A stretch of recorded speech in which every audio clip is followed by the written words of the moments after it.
स्वागत है एक बार फिर सबका। संस्कृत की जो एक कड़ी चल रही है, हम प्रयास कर रहे हैं उस परीक्षा को सफल करने का, सफल होने का। और सफलता के लिए जो पहली कड़ी होती है वो 90 और 82 के रूप में आती है। और उस रूप को पार करने के लिए, उसको प्राप्त करने के लिए हमने अब तक क्या क्या सीखा, हम आपको बीच-बीच में आपको एक झलक दिखाते रहेंगे कि हम कहाँ तक पहुँचे। उसमें ये जो पाठ्यक्रम आपका चल रहा है, जो आयोग द्वारा जारी है, थोड़ा बहुत परिवर्तन के साथ आ सकता है, लेकिन लगभग यही चीज रहेंगी। तो उसमें देखिए हम लोगों ने क्या पढ़ा। वर्ण विचार में स्वर व्यंजन देख लिया है, महत्व सूत्रों को देखा, प्रत्याहारों को देखा, वर्णों का उच्चारण स्थान देखा। अब बात आती है धीरे धीरे क्या, वर्णों का अभ्यंतर और बाह्य प्रयत्न की। ये क्या होते हैं, वही आज का हमारा टॉपिक है। तो देखिए क्या होते हैं ये प्रयत्न, किससे प्रयत्न करना है, कैसे प्रयत्न करना है, प्रश्न क्या बनेगा। तो प्रयत्न का मतलब जान लीजिए क्या है। प्रयत्न का मतलब होता है एक प्रयास करना।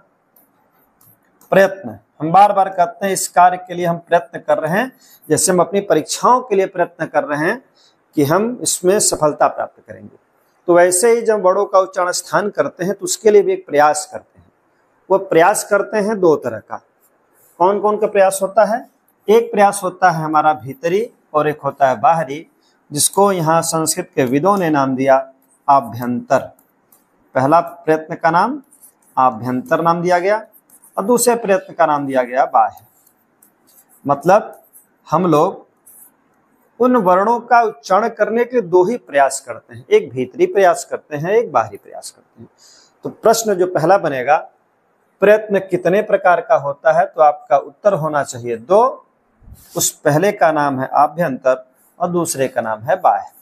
दूसरा जो यहाँ से प्रश्न बनेगा कि आभ्यंतर प्रयत्न कितने प्रकार का होता है, तो यह आपको याद है, ये 5 प्रकार का होता है। बाह्य प्रयत्न कितने प्रकार का होता है, तो यह 11 प्रकार का होता है। ये यहाँ से 2 प्रश्न आपके बन सकते हैं, जो सामान्य प्रश्न हैं कि प्रयत्न 2 प्रकार का, पहले का नाम है आभ्यंतर, ये 5 प्रकार का, दूसरे का नाम है बाह्य, ये 11 प्रकार का। अब प्रयत्न का मतलब बताए हैं कि जो हम व्यंजनों को, स्वरों को बोलते हैं, उन स्वरों और व्यंजनों को बोलते समय एक प्रयास ही होता है। बिना प्रयास के वो ध्वनियां हमारे मुंह से नहीं निकलती। तो वो ध्वनियां जो निकलती हैं वो कौन सा प्रयास करते हैं, जिह्वा कहाँ टकराती है, कैसे टकराती है, किससे टच करती है, कौन बिना टच के आते हैं, कौन खुले रूप में आते हैं, कौन थोड़ा खुलते हैं, उसी को संस्कृत में नाम प्रयत्न दिया गया। और बांटा किसमें? 2 ही प्रकार में। तो पहला प्रकार अभी आप देखे हैं कि वो आभ्यंतर है, जिसको भीतरी प्रयास कहते हैं, और वो आभ्यंतर 5 हैं। आज हम 5 का नाम केवल जानेंगे, उसका मतलब जानेंगे, फिर अगले बार हम लेके आएंगे भीतर बाहरी प्रयास का नाम जानेंगे, उसका मतलब जानेंगे। इसके बाद प्रश्न कैसे पूछे जाते हैं आपको एक बार हम ट्रिक की सहायता से और एक बार सूत्र की सहायता से दोनों दिखाएंगे। तो पहले आप नाम जानिए, जिनका संस्कृत नहीं है उनके लिए तो थोड़ी सी कठिनाई होती है, लेकिन वो कठिनाई दूर हो जाए उसके लिए हम कोशिश करते हैं आसान बनाने का। कितना सफल होते हैं वो आप बताते हैं, आप बताएंगे। तो अगर कोई पूछे अभ्यंतर प्रयत्न, तो ये संख्या तो जान ही गए कितनी है, 5 है, लेकिन उनका नाम क्या है। पूछ सकता है यहाँ से दूसरा प्रश्न कि निम्नलिखित में से कौन सा अभ्यंतर प्रयत्न नहीं है और है। तो कम से कम आप 5 का नाम तो जानिए क्या है। नाम अगर आप पहली बार सुन रहे हैं तो नाम के लिए सबसे पहले कुछ करना नहीं है, मैं जो आपको बता रहा हूँ उसको लिखिए। पहले आप लिखिए स्पृष्ट। क्या है स्पृष्ट, क्या इसका मतलब है, उसकी बात हम नेक्स्ट वीडियो में करेंगे। स्पृष्ट, आपको स्पृष्ट 2 बार लिखना है। जब आप पहली बार नाम लिखना सीख रहे हैं तो स्पृष्ट स्पृष्ट लिखिए। आप विवृत विवृत 2 बार लिख दीजिए। और 3 ही नाम आपको पहले सीखना है, इन्हीं 3 से देखिए 5 नाम हम बनाएंगे। और एक होता है संवृत। ये 5 हो गए, लेकिन अभी ये नाम पूर्ण नहीं है। इसके आगे हम एक शब्द जोड़ेंगे, एक शब्दांश जोड़ेंगे, जिसका नाम है ईशत। और यही यहाँ पर भी आ जाएगा, ईशत। अब देखिए नाम तैयार हो गया। 5 लीजिए क्या नाम होता है, क्यों इनका नाम पड़ा, कौन कौन हमारे स्वर व्यंजन में कौन कौन इनके साथ बैठेंगे, कैसे बैठेंगे। तो स्पृष्ट का मतलब होता है छूना, टच करना, स्पर्श करना। कौन स्पर्श करेंगे, कौन टच करेंगे, वो स्वर में है कि व्यंजन में है, इसकी बात हम नेक्स्ट वीडियो में करेंगे। आज आप केवल नाम जानिए, उसका मतलब जानिए।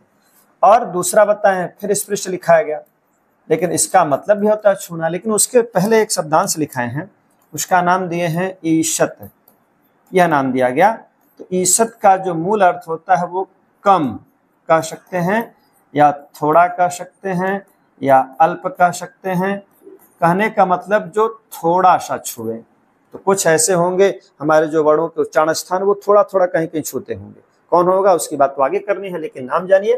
पहले का नाम होता है छूना, स्पृष्ट का मतलब, और ईशत स्पृष्ट का मतलब होता है कम छूना, थोड़ा थोड़ा छूना।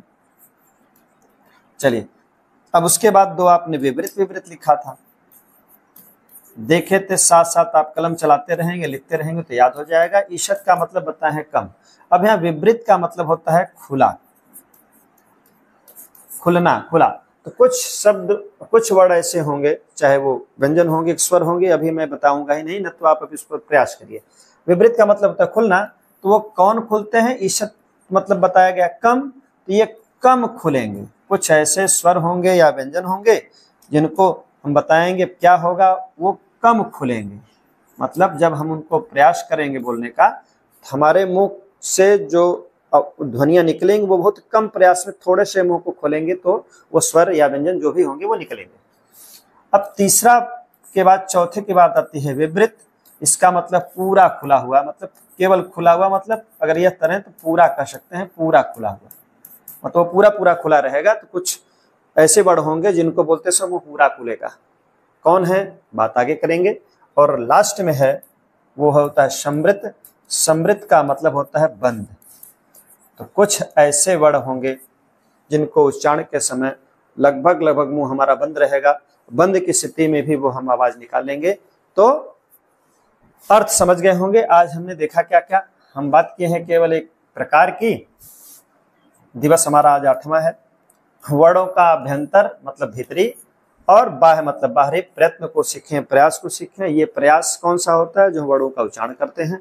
और ये प्रकार कितना होता है बताए हैं। यहाँ से पहला प्रश्न बनेगा, प्रयत्न कितने प्रकार का होता है जो संस्कृत में पढ़ते हैं। वो 2 प्रकार का होता है।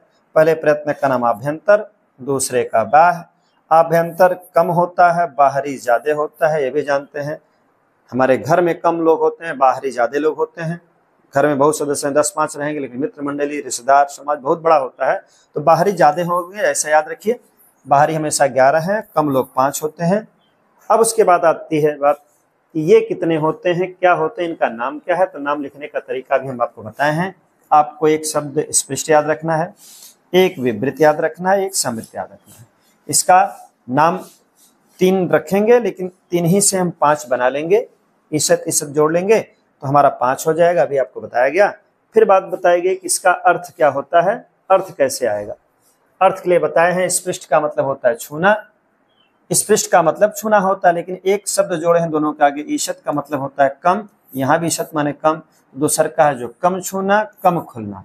और विपरीत माने होता है पूरा खुला हुआ, समृद्ध माने बंद। तो आज कम से कम आप इन्हें प्रयत्नों के जो बाहरी और भीतरी नाम जान गए। अभी मैं बाहरी प्रयत्न का नाम नहीं बताया हूँ। पहले आज हम केवल अभ्यंतर प्रयत्न की बात की है। अभ्यंतर प्रयत्न 5 होते हैं, इनको क्या क्या नाम दिया गया है, इसको नाम का, इस नाम का अर्थ क्या है, इसकी बात किए हैं। और हमने देखा कि अब तक हमने पढ़ा क्या क्या, उसकी बात किए हैं। और हम लोग कहाँ कहाँ तक पहुँच आए हैं, ये सारी चीज़ें हम देखते रहेंगे बीच बीच में, जिससे हमको ये आभास होता रहे कि हम क्या पढ़े हैं और कितना पढ़े हैं, वो देखते रहेंगे। क्योंकि अभी बहुत कुछ ऐसा जो हमको पढ़ना है, तो बहुत चीज़ें हैं। धीरे धीरे हम लोग परीक्षा से कम 1.5 महीने पहले ये समाप्त कर लेंगे, फिर रिपीट करेंगे, रिवीजन की तरफ आएंगे, पुराने पेपरों को लेके आएंगे। आप देखेंगे कि हमने क्या किया, क्या सीखा। तब तक आज के लिए केवल इतना ही। प्रयत्न 2 प्रकार का, आभ्यंतर और बाह्य। आभ्यंतर 5 प्रकार का, बाह्य 11 प्रकार का। उनका नाम कैसे लिखते हैं, क्या उनका नाम है, क्या उसका अर्थ है। मिलते हैं नेक्स्ट वीडियो में बाह्य प्रयत्न और आभ्यंतर प्रयत्न की तुलना के साथ। तब तक सभी को धन्यवाद।